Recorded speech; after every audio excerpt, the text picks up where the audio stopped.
شہر کی رات ٹھنڈی تھی، ہوا میں ہلکی سی نمی اور سڑکوں پر خاموشی چھائی ہوئی تھی۔ اسی خاموشی میں آزیہ اپنی چھت پر بیٹھی دور آسمان کے تارے گن رہی تھی۔ تارے وہی تھے مگر زندگی بدل گئی تھی، کیونکہ آج اسے 1 سال ہو گیا تھا فراز کے کھوئے ہوئے۔ 2 سال پہلے آزیہ یونیورسٹی میں نئی نئی آئی تھی، شرمیلی، کم بولنے والی، کتابوں میں گم رہنے والی لڑکی۔ وہاں اس کی دوستی ہوئی فراز سے، جو کلاس کا سب سے ہنس مکھ، دلیر اور سب کا محبوب تھا۔ فراز اسے ہر بات پر چھیڑتا تھا، تم ہنستی کیوں نہیں؟ دنیا اتنی بری بھی نہیں۔ اور آزیہ مسکرا کر کہتی، تمہیں یہ دیکھ کر کبھی کبھی اچھا لگتا ہے۔ آہستہ آہستہ دونوں کے بیچ خاموش سا عشق پروان چڑھنے لگا۔ فراز نے کبھی اظہار نہیں کیا اور آزیہ نے کبھی زبان نہیں کھولی، مگر دل دونوں کے ایک دوسرے سے جڑے تھے۔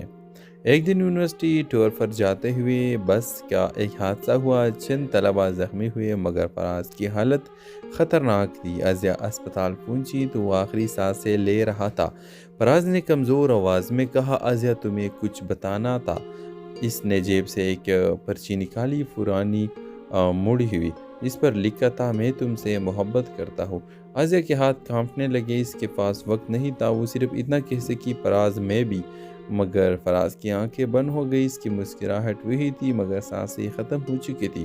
1 سال گزر گیا، آزیہ نے کسی سے بات کرنا چھوڑ دیا تھا، مگر روزانہ رات کو وہ اسی چھت پر آتی تھی جہاں فراز اسے تازہ ٹوٹنے کا انتظار کرایا کرتا تھا۔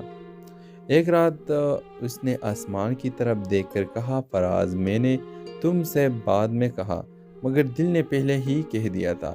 اسی لمحے آسمان پر ایک ٹوٹتا ہوا تارا چمکا۔ آزیہ نے آنسو پوچھے اور مسکرا دی۔ کچھ